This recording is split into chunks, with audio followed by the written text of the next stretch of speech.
আসসালামু আলাইকুম, স্বাগতম নিউজ দর্পণ সংবাদে। আমি মোহাম্মদ জাকারিয়া আজকের সব আন্তর্জাতিক খবর নিয়ে হাজির হয়েছি। শুরুতেই জানিয়ে দিব সংবাদ শিরোনাম, তারপর বিস্তারিত। ইউক্রেন যুদ্ধের শান্তি চুক্তি খুব কাছাকাছি, দূত ট্রাম্পের বিশেষ। সীমান্তে আবারও উত্তেজনা, কাম্বোডিয়ায় থাইল্যান্ডের বিমান হামলা। লন্ডনে শান্তি আলোচনায় বসছেন স্টারমার ও জেলেন্সকি, অচলাবস্থা দুই ইস্যুতে। আসসালামু আলাইকুম, স্বাগতম জানাচ্ছি নিউজ দর্পণ সংবাদে। আমি মোহাম্মদ জাকারিয়া। এতক্ষণ শুনছিলেন সংবাদ শিরোনাম, এবার বিস্তারিত। সংবাদের শুরুতেই আমরা নজর দেব একটি অত্যন্ত গুরুত্বপূর্ণ এবং বিশ্বজুড়ে আলোচিত বিষয়ের দিকে, যা বর্তমানে আন্তর্জাতিক অঙ্গনে এবং সামরিক বিশ্লেষকদের মধ্যে ব্যাপক বিতর্কের জন্ম দিয়েছে, আর তা হল ইসরায়েলি অস্ত্র মেলায় গাজা যুদ্ধের বিজ্ঞাপন বা বিপণন কৌশলের বিষয়টি। সাম্প্রতিক সময়ে প্রতিরক্ষা শিল্পে ইসরায়েলের অবস্থান এবং তাদের তৈরি করা অত্যাধুনিক যুদ্ধাস্ত্রের প্রদর্শনীতে যেভাবে গাজায় চলমান সংঘাতকে একটি টেস্ট গ্রাউন্ড বা পরীক্ষাগার হিসেবে উপস্থাপন করা হচ্ছে, তা অনেককেই নৈতিকতার প্রশ্নে ভাবিয়ে তুলেছে।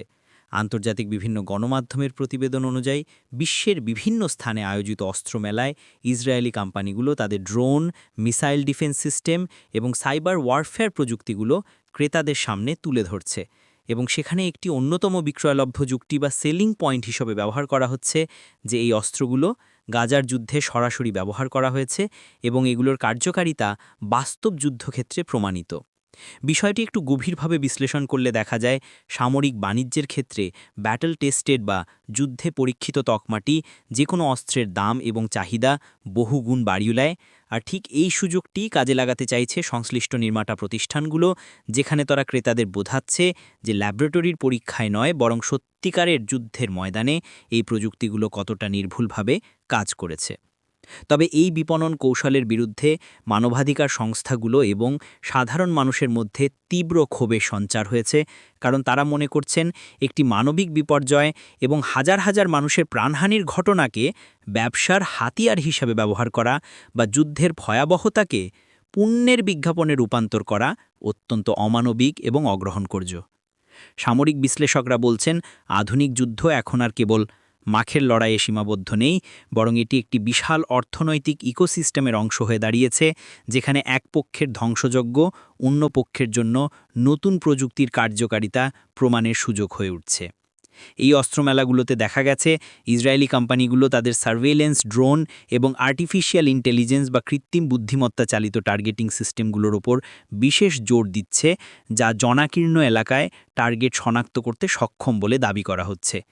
একদিকে যখন গাজায় মানবিক পরিস্থিতির চরম অবনতি ঘটছে, ত্রাণ ও আশ্রয়ের অভাবে সাধারণ মানুষ মানবেতর জীবনযাপন করছে, ঠিক তখন অন্যদিকে সেই সংঘাতকে পুঁজি করে অস্ত্রের বাজার চাঙা করার এই প্রচেষ্টা আন্তর্জাতিক কূটনীতিতেও নতুন মেরুকরণের সৃষ্টি করেছে। ইউরোপ এবং আমেরিকার বিভিন্ন দেশ, যারা সাধারণত ইসরায়েলের মিত্র হিসেবে পরিচিত, তাদের মধ্যেও জনমত কিছুটা বিভক্ত হয়ে পড়েছে, কারণ সাধারণ করদাতারা প্রশ্ন তুলছেন যে তাদের অর্থে কেনা অস্ত্র বা তাদের দেশে আয়োজিত মেলায় এমন সংবেদনশীল বিষয়কে কেন এভাবে উপস্থাপন করা হবে। এই পুরো ঘটনাটি আমাদের চোখে আঙুল দিয়ে দেখিয়ে দেয় যে বর্তমান বিশ্বের ভূরাজনীতি এবং অস্ত্র বাণিজ্যের সম্পর্ক কতটা গভীর এবং জটিল, যেখানে মানবিক মূল্যবোধের চেয়ে অনেক সময় বাণিজ্যিক স্বার্থ প্রাধান্য পায়। আপনারা যারা নিয়মিত আমাদের ভিডিও দেখেন তারা নিশ্চয়ই লক্ষ্য করেছেন বিশ্বজুড়ে সামরিক ব্যয়ের পরিমাণ কিভাবে বাড়ছে, আর এই পরিস্থিতিতে যুদ্ধের বিজ্ঞাপন প্রচার করার বিষয়টি আপনাদের কাছে কতটা যৌক্তিক বা নৈতিক মনে হয় তা আমাদের কমেন্ট বক্সে জানাতে পারেন, কারণ আপনাদের মতামত আমাদের জন্য অত্যন্ত গুরুত্বপূর্ণ। খবরের পরবর্তী অংশে আমরা নজর দেব দক্ষিণ পূর্ব এশিয়ার দিকে, যেখানে থাইল্যান্ড ও কম্বোডিয়া সীমান্তে হঠাৎ করেই পরিস্থিতির চরম অবনতি ঘটেছে এবং দীর্ঘদিনের শান্ত সীমান্ত এলাকা আবারও বারুদের গন্ধে ভারী হয়ে উঠেছে। আজ সকালে পাওয়া ব্রেকিং নিউজ অনুযায়ী কম্বোডিয়ার সীমান্তবর্তী একটি এলাকায় থাইল্যান্ডের বিমান হামলার খবর পাওয়া গেছে, যা দুই দেশের মধ্যে বড় ধরনের সামরিক উত্তেজনার সৃষ্টি করেছে। এই হামলার কারণ হিসেবে থাই কর্তৃপক্ষ দাবি করছে যে সীমান্তের ওপার থেকে অবৈধ অনুপ্রবেশ এবং বিদ্রোহী গোষ্ঠীর তৎপরতা দমনে তারা এই সার্জিক্যাল স্ট্রাইক বা সুনির্দিষ্ট লক্ষ্যবস্তুতে আঘাত হেনেছে। তবে কম্বোডিয়া একে তাদের সার্বভৌমত্বের উপর সরাসরি আঘাত হিসেবে দেখছে এবং এর তীব্র নিন্দা জানিয়েছে। সীমান্তের এই নির্দিষ্ট অঞ্চলটি ঐতিহাসিকভাবেই বেশ স্পর্শকাতর বিশেষ করে প্রাচীন কিছু মন্দির এবং জঙ্গল ঘেরা এলাকা নিয়ে দুই দেশের মধ্যে মালিকানার দাবি দীর্ঘদিনের, যা নিয়ে আন্তর্জাতিক আদালতে মামলাও হয়েছে। বিমান হামলার পর সীমান্তবর্তী গ্রামগুলো থেকে সাধারণ মানুষকে নিরাপদ স্থানে সরিয়ে নেওয়া হচ্ছে এবং দুই দেশের সেনাবাহিনীকেই সর্বোচ্চ সতর্কাবস্থায় রাখা হয়েছে বলে খবর পাওয়া যাচ্ছে। স্থানীয় সূত্রগুলো জানাচ্ছে, হামলার শব্দে কম্পিত হয়ে ওঠে পুরো এলাকা এবং সাধারণ মানুষের মধ্যে চরম আতঙ্ক ছড়িয়ে পড়ে, যার ফলে পর্যটন নির্ভর এই অঞ্চলের অর্থনীতিতে বড় ধাক্কা লাগার আশঙ্কা তৈরি হয়েছে। আসিয়ান জোটের সদস্য হিসেবে দুই প্রতিবেশী দেশের এই সংঘাত পুরো দক্ষিণ পূর্ব এশিয়ার স্থিতিশীলতার জন্য হুমকিস্বরূপ। তাই আঞ্চলিক নেতারা দ্রুত উত্তেজনা প্রশমনের আহ্বান জানিয়েছেন। বিশ্লেষকরা মনে করছেন, এই বিমান হামলার পেছনে হয়তো অভ্যন্তরীণ রাজনৈতিক কোনো সমীকরণ কাজ করছে, অথবা সীমান্ত বাণিজ্যের নিয়ন্ত্রণ নিয়ে কোনো দ্বন্দ্ব থাকতে পারে, যা এখন সামরিক রূপ নিয়েছে। তবে কারণ যাই হোক, সামরিক সংঘাত কখনোই সমস্যার সমাধান হতে পারে না এবং এটি সাধারণ মানুষের দুর্ভোগই কেবল বাড়ায়। সোশ্যাল মিডিয়ায় ছড়িয়ে পড়া ভিডিওগুলোতে দেখা যাচ্ছে সামরিক যান চলাচল করছে এবং আকাশে ফাইটার জেটের গর্জন শোনা যাচ্ছে, যা পরিস্থিতির গাম্ভীর্য প্রমাণ করে। আমরা এই পরিস্থিতির ওপর সার্বক্ষণিক নজর রাখছি এবং পরবর্তী আপডেটে আপনাদের জানাব কূটনৈতিক পর্যায়ে কোনো আলোচনার উদ্যোগ নেওয়া হয়েছে কিনা।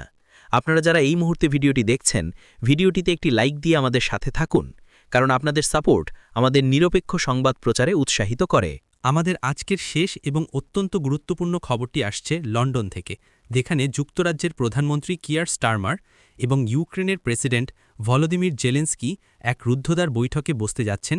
কিন্তু ভেতরের খবর হল, আলোচনা শুরুর আগেই দুটি প্রধান ইস্যুতে বড় ধরনের অচলাবস্থা তৈরি হয়েছে। লন্ডনের 10 ডাউনিং স্ট্রিটে এই বৈঠকটি এমন এক সময় অনুষ্ঠিত হচ্ছে যখন ইউক্রেন যুদ্ধের মোড় ঘোরানোর জন্য মরিয়া হয়ে আছে এবং শীতের তীব্রতা বাড়ার সাথে সাথে রণক্ষেত্রের পরিস্থিতি আরও জটিল হচ্ছে।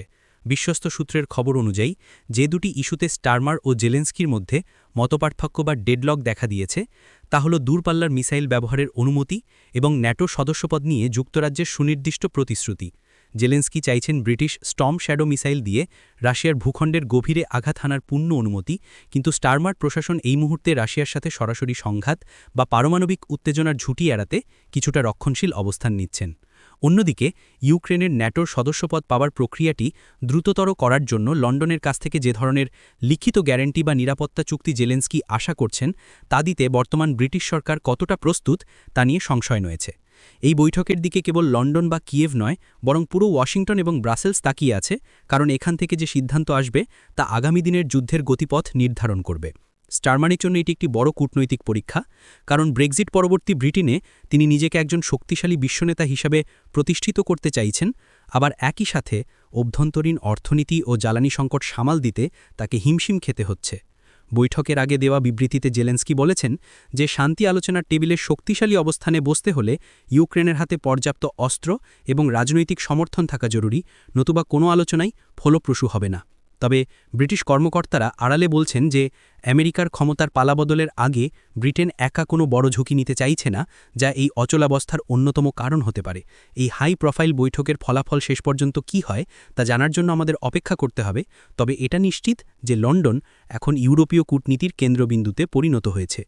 প্রিয় দর্শক, আজকের এই 3টি গুরুত্বপূর্ণ সংবাদের বিশ্লেষণ আপনাদের কেমন লাগলো? আপনারা কি মনে করেন জেলেন্সকি তার কাঙ্ক্ষিত সহায়তা পাবেন? আমাদের চ্যানেলটি সাবস্ক্রাইব করে বেল আইকনটি চেপে রাখুন, যাতে পরবর্তী আপডেট মিস না করেন। সবাই ভালো থাকবেন, সুস্থ থাকবেন এবং সবসময় সঠিক তথ্যের সাথেই থাকবেন। ধন্যবাদ।